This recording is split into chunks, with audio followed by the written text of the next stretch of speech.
ধন্যবাদ। আপনার আগে যান পঞ্চতলা বিএনপি 35 নম্বর ওয়ার্ড আসুন ভাই 31 নম্বর বিএনপি আপনাদেরকে ধন্যবাদ অভিনন্দন।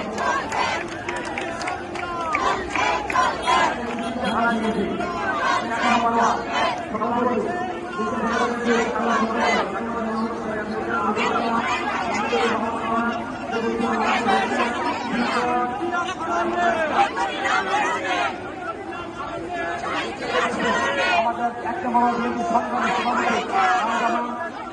হুমায়ুন কবির নেতৃত্বে দিচ্ছি। ধন্যবাদ। আমাদের